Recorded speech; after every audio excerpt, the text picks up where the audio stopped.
नमस्कार दोस्तों। आज का जो किस्सा है वो बहुत ही रोचक है।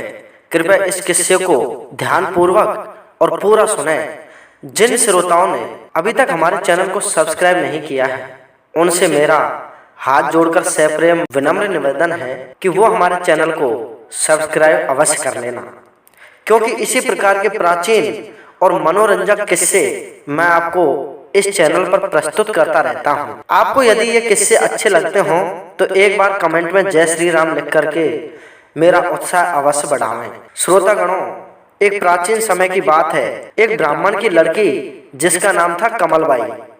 कमलबाई धीरे धीरे बड़ी हो जाती है और एक दिन युवा अवस्था में आकर के वो अपनी संग सहेलियों के साथ में लकड़ी बीनने के लिए जंगल में पहुंच जाती है। सभी संग सहेलियां जंगल में इधर उधर जाकर के लकड़ियों को चुनने लगती हैं और लकड़ियों को चुन चुन करके जब सभी का लकड़ियों का गट्ठर बहुत बड़ा हो जाता है तो सारी संग सहेलियों में से बेचारी कमलबाई बिछुड़ जाती है। उसके साथ की जितनी भी लड़कियां थी वो सारी लड़की अपने अपने गट्ठरों को सर पे रख के पुनः वापस घर पर आ जाती हैं और बेचारी वो जो कमलबाई थी वो बड़ा सा गट्ठर इकट्ठा करके और जंगल में अकेली रह जाती है। अब उस जंगल में उस गट्ठर को उसे सर पे रखवाने वाला कोई नहीं था, उस गट्ठर को उचाने वाला कोई नहीं था।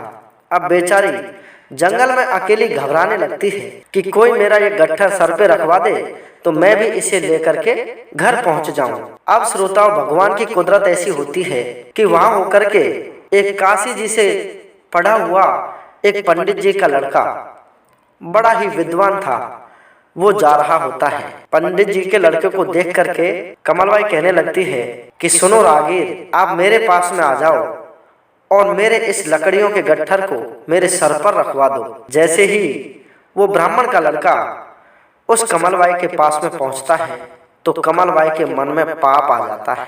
कैसा पाप आ जाता है श्रोताओं, ध्यान धरने की बात है। उसके मन में पाप आया कि मैं इस जंगल में अकेली हूं और मैंने इस ब्राह्मण वेशधारी पंडित जी को मेरे पास में बुला लिया है, कहीं ये मुझसे कुछ छेड़छाड़ ना कर बैठे। देखो श्रोताओं, कोई भी स्त्री अकेली अगर जंगल में है तो उसके मन में ये पाप निश्चित रूप से आएगा कि मैं अकेली हूं, कहीं ये ब्राह्मण मुझे छेड़छाड़ नहीं दे। तो श्रोताओं, घबरा करके कमलबाई उस पंडित के लड़के से कहने लगी कि वहीं पर रुक जाओ, आप मेरे धर्म के भाई बनो तो मेरे पास में आना, अन्यथा वापस चले जाना। ऐसा वो जब पंडित जी को बोलती है तो पंडित जी कहने लगता है कि आप घबराओ नहीं, मैं आपसे कुछ नहीं कहूँगा, मैं आपका लकड़ियों का गट्ठर आपके सर पर रखवा दूंगा। लेकिन कमलबाई के मन में तो फिर भी शंका थी कि कहीं पर ये मेरे नजदीक आ जाए और मुझे स्पर्श ना कर ले, अन्यथा मेरा जो पतिव्रत धर्म है वो खंडित हो जाएगा। ऐसा मन में विचार करके कमलबाई उस ब्राह्मण के लड़के को कहने लगती है कि आप मेरे धर्म के भाई हैं और आप यदि मुझे हाथ लगाते हैं तो आपको राम दुहाई है। भगवान राम की कसम दिला देती है उस ब्राह्मण के लड़के को कमलबाई। श्रोताओं, बात बहुत बड़ी हो जाती है जब भगवान राम की कसम और उस काशी जी पढ़े हुए पंडित को लगती है तो वो हाथ जोड़कर उसे कहने लगता है कि सुनो बहना, आपसे मैं बहन कहकर के बोल रहा हूँ, आप मेरे इन शब्दों पर बिल्कुल भी संदेह ना करें। जब मैंने मेरी जुबान से आपको बहन बोल दिया तो आप मेरी छोटी बहन के समान हैं। मैं आजीवन आपसे बहन का रिश्ता बनाए रखूंगा। ऐसा जब पंडित जी ने कहा तो कमलबाई के मन में थोड़ी शांति आई और कहने लगी कि भैया, अब आप निसंकोच मेरे इस लकड़ियों के गट्ठर को उछा दीजिए, मेरे सर पर रखवा दीजिए। क्या होता है श्रोतागणों, पंडित जी कमलबाई को लकड़ियों का गट्ठर सर पर उछा देते हैं और उस गट्ठर को लेकर के कमलबाई पुनः अपने घर पर आ जाती है। जब सारी संग सहेली कमलबाई से कम 1 घंटा पहले घर आ जाती हैं तो कमलबाई की माता को उस पर संदेह हो जाता है और अपनी पुत्री से कहने लगती है कि हे कमलबाई, आपने तो बादल ही फाड़ दिए, आप अपनी सहेलियों के साथ में क्यों नहीं आई? कहाँ पर तुमने इतनी देर लगा दी? इतनी देर लगाने का मतलब है कोई ना कोई गड़बड़ है। ऐसा मन में विचार करके कमलबाई की माता उसे डांट फटकार लगा देती है। लेकिन कमलबाई हाथ जोड़कर कहने लगती है कि हे माता, मैं आपकी सौगंध खाती हूँ, मैं आपके चरणों की सौगंध खाती हूँ।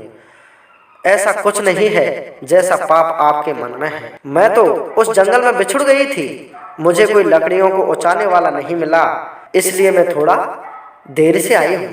लेकिन श्रोतागणों, उसकी माता के बिल्कुल भी विश्वास नहीं होता है कि मेरी जवान बेटी हो गई है और ये जंगल में इतनी देर से आई है, मैं इस पर विश्वास नहीं कर सकती हूँ।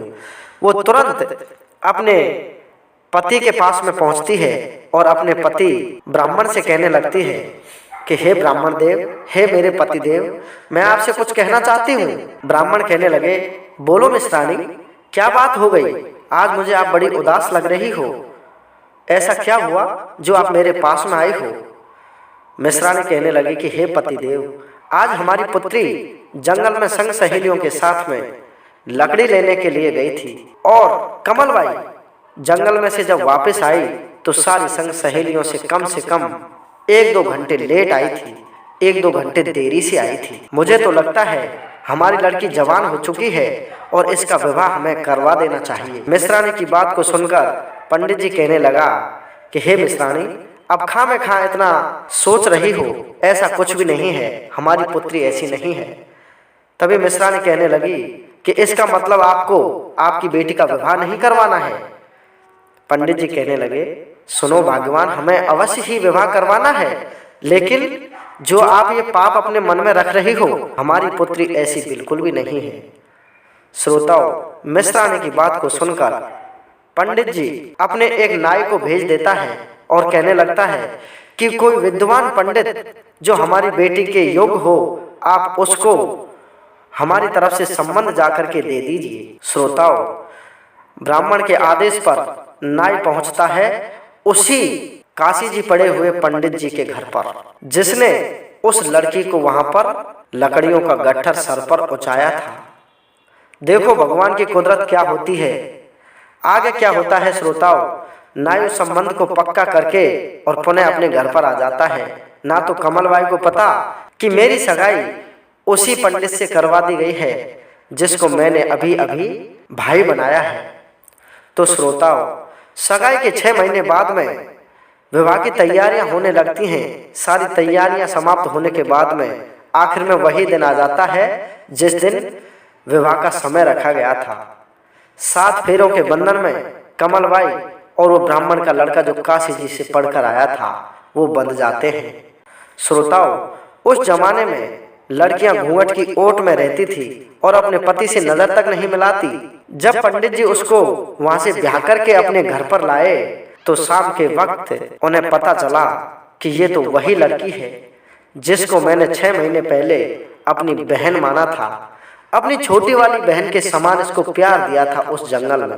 श्रोताओं, जब अपने पति के मुंह को कमलबाई ने देखा तो सारी बात वो समझ जाती है और अपने मन में सोचने लगती है कि इसको तो मैंने जंगल में भाई माना था और भगवान राम की कसम भी इसको दिलवा दी कि आपको राम दुआई है, अगर आप मुझे हाथ लगाएं तो। आगे क्या होता है, किस प्रकार से इस समस्या का समाधान होता है, अगर ये पूरी कहानी आपको सुननी है तो आप हमें कमेंट करके बताएं। हम आपको बता देंगे कि इस समस्या का समाधान कैसे हुआ था और किस प्रकार से उनको पुनः पति पत्नी बनाया गया। ये सारी कहानी बहुत लंबी है, इसलिए आप कमेंट करेंगे तो मैं आपको अगले पार्ट में ये कहानी प्रस्तुत कर दूंगा। जय हिंद, जय भारत।